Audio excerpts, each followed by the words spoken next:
Hello and नमस्कार दोस्तों, hope you are doing well. और आज हम एक बहुत ही इम्पोर्टेंट टॉपिक डिस्कस करने वाले हैं जो कि आने वाले एग्ज़ाम, चाहे वो पटवारी हो चाहे वीडियो हो, जिसमें कंप्यूटर का सेक्शन आता है और बहुत ही अच्छे मार्क्स के क्वेश्चंस पूछे जाते हैं कंप्यूटर से। तो एक जो आज हम टॉपिक डिस्कस करने वाले हैं, यहाँ से एक ना एक क्वेश्चन आपको ज़रूर देखने को मिल सकता है। तो यहाँ पे हम 20 MCQ डिस्कस करेंगे डिटेल में, ताकि आपका एक क्वेश्चन ठीक हो सके। और टॉपिक का नाम है हैकिंग। हैकिंग से एक ना एक सवाल ज़रूर पूछा जाता है कंप्यूटर के अंदर। तो देखो, हमारा जो पहला क्वेश्चन है वो है हैकिंग का अर्थ क्या होता है। सबसे पहला क्वेश्चन है कि हैकिंग का क्या अर्थ है। ऑप्शन है कंप्यूटर को रीस्टार्ट करना, कंप्यूटर सिस्टम में अनअधिकृत प्रवेश करना, कंप्यूटर फॉर्मेट करना, या फिर सिस्टम में पासवर्ड बदलना। तो इसका सही उत्तर होगा दोस्तों, कंप्यूटर सिस्टम में अनअधिकृत प्रवेश करना। कंप्यूटर सिस्टम में बिना प्रवेश के कोई भी प्रवेश करता है तो उसको बोलते हैं हैकिंग। अब ये फिजिकल रूप से भी हो सकता है या फिर ऑनलाइन, यानी कि विदाउट फिजिकल रूप से भी हो सकता है, लाइक सॉफ्टवेयर के द्वारा। तो हैकिंग का मतलब क्या होता है? कंप्यूटर सिस्टम में अनअधिकृत प्रवेश करना। नेक्स्ट क्वेश्चन है, एथिकल हैकर कौन होता है। क्वेश्चन नंबर 2 है, एथिकल हैकर कौन होता है। देखो, सबसे पहले तो ये देखो कि हैकर दो प्रकार के होते हैं। हैकर दो प्रकार के होते हैं, एक होता है वाइट हैकर और एक होता है ब्लैक हैकर। जो वाइट हैकर होता है इसको बोलते हैं एथिकल हैकर, और इसको बोलते हैं अनएथिकल हैकर। ठीक है, ये दो प्रकार के हैकर होते हैं। तो यहाँ पे आपसे पूछा जा रहा है कि एथिकल हैकर कौन होता है। तो ऑप्शन है जो पैसे लेकर हैक करता है, जो कंपनी की अनुमति से सिस्टम की कमजोरी जांचता है, जो सिर्फ सरकारी सिस्टम हैक करे, जो वायरस बनाता है। तो इसका सही उत्तर होगा ऑप्शन बी, जो कंपनी की अनुमति से सिस्टम की कमजोरी जांचता है। कहने का मतलब है कि जो वाइट हैकर होता है ये सही होता है, यानी कंपनीज ये अपने सॉफ्टवेयर की जांच के लिए इनको रखती है। चलिए आगे, नेक्स्ट क्वेश्चन है क्वेश्चन नंबर 3, हैकिंग से बचने के लिए सबसे आवश्यक उपाय क्या है। तो ऑप्शन है स्लो इंटरनेट, स्ट्रॉन्ग पासवर्ड और फायरवॉल्स, ऑप्शन सी है डुप्लीकेट सॉफ्टवेयर, या फिर ज़्यादा डाउनलोडिंग। तो हैकिंग से बचने का सबसे आवश्यक उपाय है स्ट्रॉन्ग पासवर्ड और फायरवॉल्स। सबसे पहले तो ये देखो, स्ट्रॉन्ग पासवर्ड का मतलब है 12 या 12 से अधिक डिजिट का पासवर्ड होना चाहिए। उसमें कुछ सिंबल्स हो और कुछ कैपिटल लेटर में और कुछ स्मॉल लेटर में, यानी कुछ कैपिटल और स्मॉल लेटर का कॉम्बिनेशन हो तो वो स्ट्रॉन्ग पासवर्ड होता है। 12 या 12 से अधिक, अगर 16 का होता है तो वो काफ़ी स्ट्रॉन्ग पासवर्ड माना जाता है विथ सिंबल्स, लाइक जैसे @ हो गया, हैश हो गया, तो ये सिंबल यूज़ कर सकते हैं। दूसरा है फायरवॉल। तो फायरवॉल क्या होता है? फायरवॉल एक सिक्योरिटी सिस्टम होता है, यानी कि एक प्रकार का वायरस को रोकने का क्या है, दीवार है, एक सिस्टम है जो कि आपके जो भी सिस्टम है उसको बचा के रखता है, यानी वायरस को प्रवेश नहीं करने देता है। तो ये अलग अलग टाइप्स के होते हैं, लाइक नेटवर्क के लिए अलग फायरवॉल्स होते हैं, आपके सिस्टम के लिए जैसे कोई सॉफ्टवेयर फायरवॉल्स अलग होते हैं। तो डिफरेंट टाइप्स के फायरवॉल्स होते हैं। तो हैकिंग से बचने के लिए सबसे आवश्यक उपाय कौन से होते हैं? एक तो स्ट्रॉन्ग पासवर्ड रखना और दूसरा फायरवॉल्स का यूज़ करना। नेक्स्ट क्वेश्चन पे चलते हैं। क्वेश्चन नंबर 4 है, निम्न में से कौन सी हैकिंग की विधि नहीं है। वेरी इंपॉर्टेंट, निम्न में से कौन सी हैकिंग की विधि नहीं है। ऑप्शन है फिशिंग, पहला ऑप्शन है फिशिंग, दूसरी है स्पूफिंग, और तीसरी है ब्रूट फोर्स अटैक, और चौथी है फॉर्मेटिंग। तो देखो, जो फिशिंग है ये भी हैकिंग की विधि है, स्पूफिंग है वो भी क्या है, हैकिंग की विधि है, ब्रूट फोर्स भी हैकिंग की विधि है, लेकिन फॉर्मेटिंग नहीं है। तो इसका मतलब आपका आंसर क्या हो जाएगा, डी। देखो, जो स्पूफिंग का है, स्पूफिंग का मतलब क्या होता है, कोई भी नकली ईमेल या वेबसाइट बनाकर आपको धोखा देना। लाइक सपोज एक एग्जांपल देता हूँ, flipkart.com और एक है flipkart.com। ये रियल वेबसाइट है और ये क्या है, यहाँ पे के है, यहाँ पे सी है। अब आपको जल्दी से ये मतलब समझ में नहीं आएगा कि ये रियल है। हूबहू जो रियल वेबसाइट है उसी की तरह वेबसाइट बना दी जाएगी। अब आपको क्या किया जाएगा कि ये जो वेबसाइट है इस पर 10,000 के शू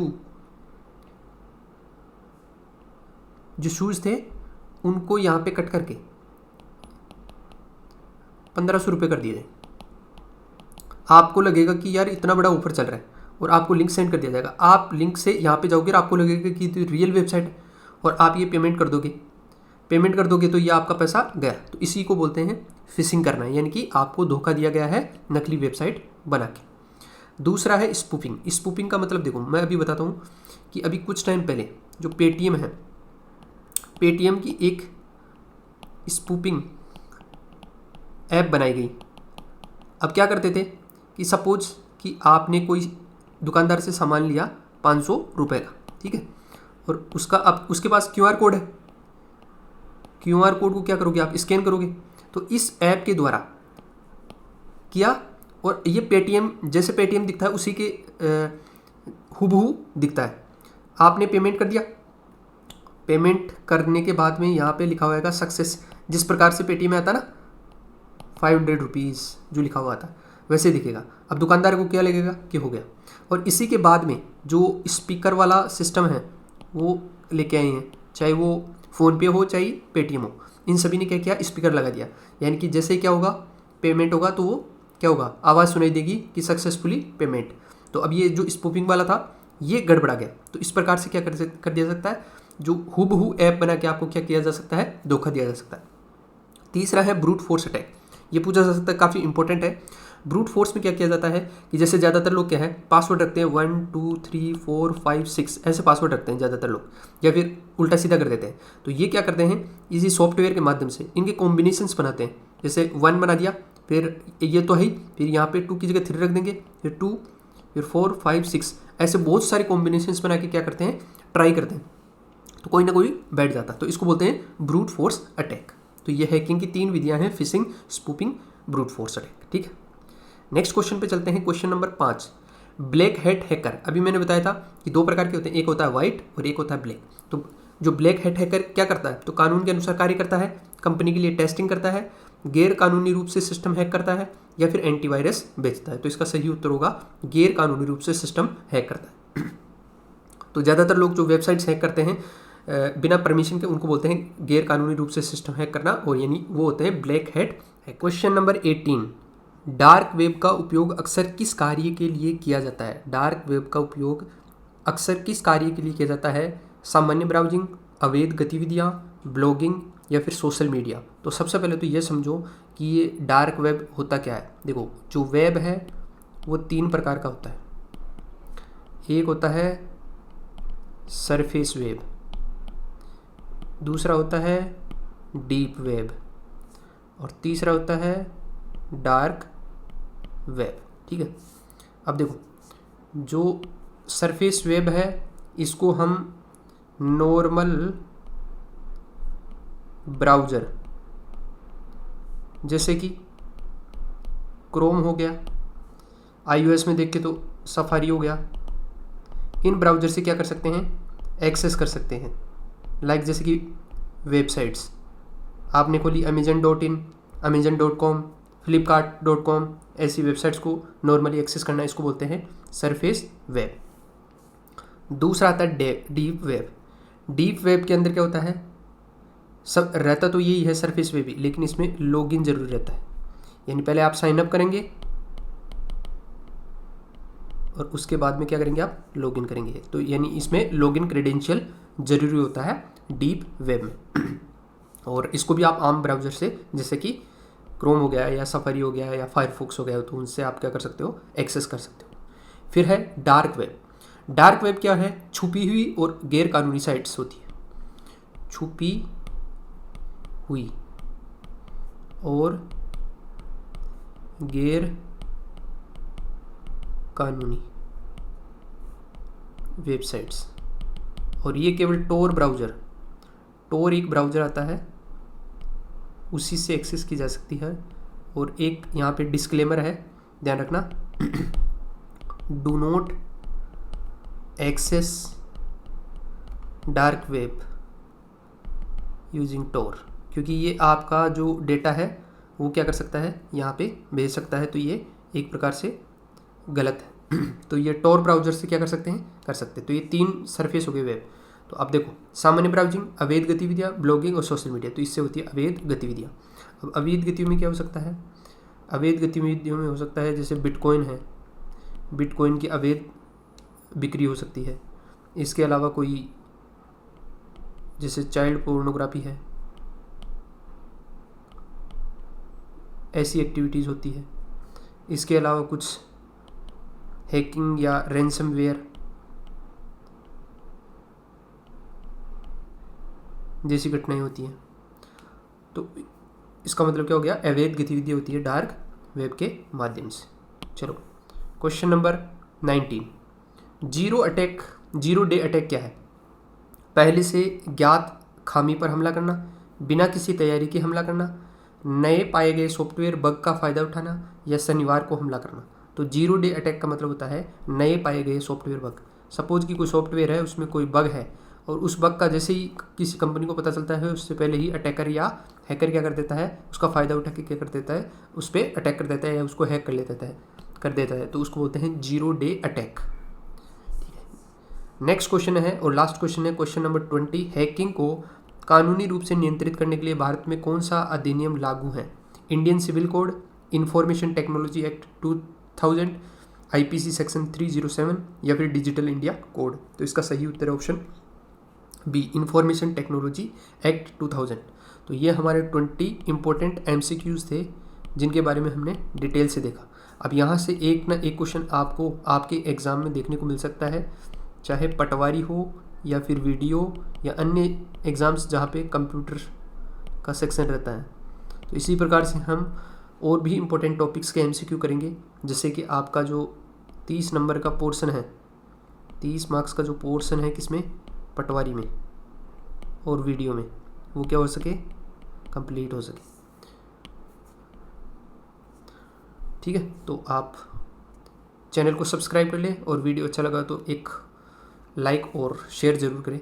तो धन्यवाद दोस्तों, मिलते हैं अगले वीडियो में, तब तक के लिए। अगला क्वेश्चन है क्वेश्चन नंबर 6, डीडोस अटैक का मुख्य उद्देश्य क्या है? ऑप्शन है वेबसाइट की गति बढ़ाना, नेटवर्क को बंद करना, यूजर को डाउनलोड से रोकना, या फिर कंप्यूटर को फॉर्मेट करना। तो देखो, डीडोस का मतलब होता है distributed denial of service. Distributed denial of service, इसमें क्या किया जाता है? इसमें किया जाता है सिस्टम को व्यस्त, यानी कि बहुत सारी रिक्वेस्ट भेजी जाती है एक कंप्यूटर पे और उसको व्यस्त कर दिया जाता है, जिससे कि जो कंप्यूटर है वो स्लो हो जाए। तो यहाँ पे कौन सा ऑप्शन होगा? वेबसाइट की गति बढ़ाना, बिल्कुल भी नहीं। नेटवर्क को बंद करना, कंप्यूटर को फॉर्मेट करना, यूज़र को डाउनलोड करना। तो नेटवर्क को बंद करना किसके द्वारा? व्यस्त करके, यानी और ये किया जाता है बोटनेट के माध्यम से।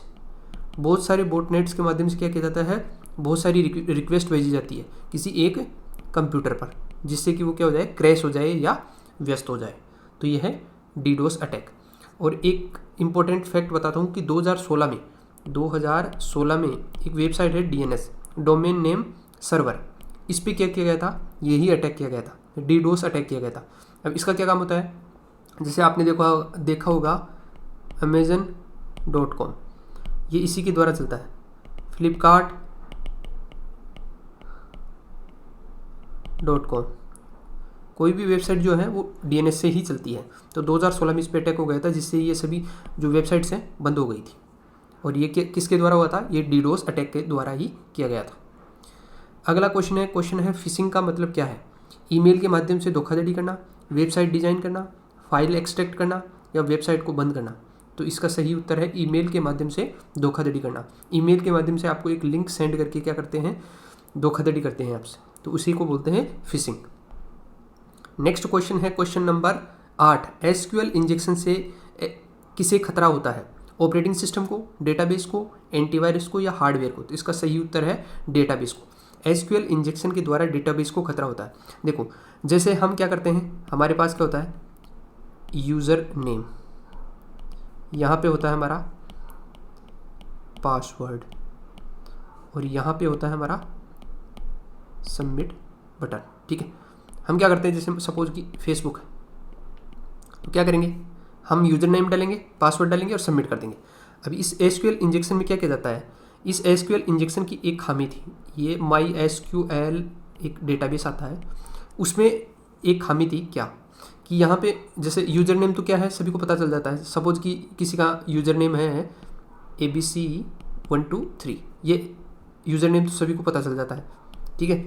लेकिन पासवर्ड किसी के पास नहीं था, तो इसमें क्या किया जाता है, एसक्यूएल इंजेक्शन में कुछ इस प्रकार का पैटर्न डाला जाता है। 1 मतलब ये ऊपर कोलन, फिर 1 इक्वल, फिर कोलन, फिर 1, फिर कोलन, कुछ इस प्रकार का पैटर्न। अब इससे क्या होता है देखो, जब भी आप पासवर्ड डालते हो, यहाँ पे कुछ आपका पासवर्ड डालते हो और सबमिट करते हो, तो ये क्या करता है, मैच करता है किससे, डेटाबेस से मैच करेगा। डेटाबेस आपने जो डाला और डेटाबेस में जो है वो अगर हो जाता है तो आप सक्सेसफुली क्या हो जाते हो, लॉगिन हो जाते हो। और यदि आपने जो पासवर्ड डाला और जो आपके डेटाबेस में पासवर्ड है, यानी जब आपने क्रिएट किया था अकाउंट, तो वो अगर पासवर्ड मैच नहीं करता है तो ये क्या क्या कर देता है, आपका जो पासवर्ड है उसको इनकरेक्ट बता देता है। अब इसमें क्या है, इसकी खामी ये थी कि ये 1 का मतलब हुआ कि आपने जो पासवर्ड डाला, और ये 1 जो पासवर्ड किसमें है, डेटाबेस में सेव है। बट इसमें खामी ये थी कि ये दोनों इक्वल हो गए, और इक्वल होने से ये क्या कर देता है, सक्सेसफुली लॉगिन कर देता है। तो इसको बोलते हैं एसक्यूएल इंजेक्शन। तो इस एक्टिविटी के द्वारा जो डेटाबेस में एंट्री की जाती है, डेटाबेस को खतरा होता है, उसे बोलते हैं एसक्यूएल इंजेक्शन। तो काफ़ी इंपॉर्टेंट क्वेश्चन है। नेक्स्ट क्वेश्चन है, ट्रोजन हॉर्स क्या है, एक प्रकार का हार्डवेयर, एंटीवायरस सॉफ्टवेयर, वायरस जो खुद को वैध प्रोग्राम की तरह प्रस्तुत करता है, या पासवर्ड। तो ट्रोजन हॉर्स होता है एक वायरस जो खुद को वैध प्रोग्राम की तरह प्रस्तुत करता है, यानी कि एक प्रोग्राम की तरह उसको इंस्टॉल कर लेते हैं, लेकिन बैकग्राउंड में उसमें ऐसी कोडिंग होती है कि आप जो भी एक्टिविटी करते हो वो उसमें सेव हो जाती है, और ये हैकिंग का खतरा उत्पन्न कर देती है। तो ट्रोजन हॉर्स क्या है, वायरस जो खुद को वैध प्रोग्राम की तरह प्रस्तुत करता है। क्वेश्चन नंबर 10, फायरवॉल का क्या कार्य होता है। तो मैंने आपको पहले बताया, वायरस फैलाना, इंटरनेट बंद करना, अनधिकृत प्रवेश को रोकना, या सिस्टम को फॉर्मेट करना। तो इसका सही उत्तर है अनधिकृत प्रवेश को रोकना, फायरवॉल का काम है। और अलग अलग प्रकार के फायरवॉल होते हैं, जैसे कि नेटवर्क फायरवॉल हो गया या सॉफ्टवेयर फायरवॉल हो गया। नेक्स्ट क्वेश्चन है क्वेश्चन नंबर 11, निम्न में से कौन सा एक मालवेयर नहीं है। मालवेयर का मतलब होता है मेलिशियस सॉफ्टवेयर, नहीं है। वॉर्म है, बिल्कुल है। ट्रोजन है, बिल्कुल है, अभी पढ़ गए थे। फायरवॉल नहीं, फायरवॉल एक मालवेयर नहीं है। स्पाईवेयर बिल्कुल है। तो इसका मतलब अपना ऑप्शन क्या हो जाएगा, फायरवॉल हो जाएगा, यानी मालवेयर नहीं है, फायरवॉल। फायरवॉल तो क्या है, एक सुरक्षा प्रोटोकॉल है। नेक्स्ट क्वेश्चन है question number 12, white hat hacker को और क्या कहा जाता है। अभी मैंने बताया था कि दो प्रकार के होते हैं, एक ब्लैक हैट हैकर और एक वाइट हैकर, इसके अलावा भी होते हैं। तो आपको बताना है कि व्हाइट हैट हैकर क्या होता है, ethical hacker, criminal hacker, grey hat hacker या साइबर टेररिस्ट। तो इसका सही उत्तर है एथिकल हैकर। और जो ब्लैक हैट हैकर हैं उनको बोलते हैं क्रिमिनल हैकर या unethical hacker. Question number 13, brute force attack में हैकर क्या करता है। ये मैंने आपको पहले बताया है, ईमेल भेजता है, हर संभव पासवर्ड कोशिश करता है, सिस्टम को फॉर्मेट करता है, या सिस्टम बंद करता है। तो इसका सही उत्तर है हर संभव पासवर्ड को कोशिश करता है। यानी कि जैसे मैंने आपको बताया था 1 2 3 4 5 6 8 9 ऐसे भी जनरली लोग ये पासवर्ड रख लेते हैं। तो इनको क्या करते हैं, सॉफ्टवेयर के द्वारा कॉम्बिनेशंस बनाते हैं, और उन कॉम्बिनेशंस के द्वारा हिट करके बार बार चेक करते हैं। तो इसी को बोलते हैं ब्रूट फोर्स अटैक। नेक्स्ट है क्वेश्चन नंबर 14, सोशल इंजीनियरिंग का अर्थ क्या है। सोशल इंजीनियरिंग का अर्थ क्या है, सिस्टम में वायरस डालना, लोगों से धोखे से जानकारी लेना, हार्ड डिस्क बदलना, या सिस्टम की मेमोरी बढ़ाना। तो इसका सही उत्तर है लोगों से धोखे से जानकारी लेना। सोशल इंजीनियरिंग का मतलब होता है लोगों से धोखे से जानकारी लेना। धोखे से मतलब जैसे कुछ इस प्रकार की वेबसाइट बना दी जाती है जो कि लगती है कि रियल है, लेकिन वो रहती है फेक, और वहाँ से आपके पास डिटेल मंगवा ली जाती है, जैसे कि आधार कार्ड हो गया, पैन कार्ड हो गया, आपका नाम हो गया, आपकी बैंक डिटेल हो गई, और ये करके आपसे जानकारी ले ली जाती है। इसी को बोलते हैं सोशल इंजीनियरिंग। नेक्स्ट क्वेश्चन है, निम्न में से कौन सा एक कानूनी हैकिंग का प्रकार है। कानूनी यानी कि एक प्रकार से एथिकल हैकिंग। तो कौन सा है, वाइट है, ब्लैक है, ब्लू है, या रेड है। तो इसका मतलब होता है white hat hacking. Question number 16 है, की लॉगर क्या होता है। की लॉगर क्या होता है, पासवर्ड हटाता है, सिस्टम को हैक करता है, कीबोर्ड पर टाइप की गई हर चीज़ रिकॉर्ड करता है, साउंड बंद करता है। तो इसका सही उत्तर कीबोर्ड पर टाइप की गई हर चीज़ रिकॉर्ड करता है। अब जो की लॉगर होता है, की लॉगर ये दो टाइप का होता है। एक होता है फिजिकल और एक होता है सॉफ्टवेयर, या फिर इसको हार्डवेयर भी बोल सकते हैं। हार्डवेयर देखो इसमें क्या करता है, कोई भी आपकी सिस्टम में यानी चाहे कंप्यूटर है या लैपटॉप है उसमें क्या की जाती है, पेन ड्राइव लगा दी जाती है और उस पेन ड्राइव में रहता है एक प्रोग्राम। वो प्रोग्राम क्या होता है, जैसे ही वो पेन ड्राइव लगाते हैं ऑटो रन होता है, ऑटो रन हो जाता है और बैकग्राउंड में चलता है। अब क्या किया आपने, जो भी कीबोर्ड पे टाइप किया वो सब क्या होता है उसमें सेव होता रहता है और हैकर को पूरी जानकारी आपकी मिलती रहती है। सॉफ्टवेयर में भी ऐसा होता है, सॉफ्टवेयर बैकग्राउंड में इंस्टॉल हो जाता है और जो भी आप टाइप करते हो कीबोर्ड पे वो सारी जानकारी सेव हो जाती है। तो इसको बोलते हैं कीबोर्ड पर टाइप की हर चीज़ रिकॉर्ड करता है कौन, कीलॉगर। नेक्स्ट क्वेश्चन है क्वेश्चन नंबर 17। निम्न में से कौन सी तकनीक वाईफाई हैक करने के लिए उपयोग होती है? तो ऑप्शन है WPA cracking, DNS poisoning, IP स्पूपिंग या फिर सेशन हाईजैकिंग। तो इसका सही उत्तर है WPA क्रैकिंग। जो वाईफाई हैकिंग है उसको बोलते हैं WPA क्रैकिंग। इसका मतलब है वाईफाई प्रोटेक्टेड एक्सेस क्रैकिंग। अब देखो आपने देखा होगा कि आप जब कभी भी कोई वाईफाई कनेक्ट करते हो तो वहाँ पे लिखा रहता है WPA 1, WPA 2। तो ये क्या होते हैं, ये होते हैं प्रोटोकॉल, इनको बोलते हैं प्रोटोकॉल। ये क्या करते हैं, जो अनएथिकल एक्सेस है उससे क्या करते हैं, आपकी सुरक्षा करते हैं।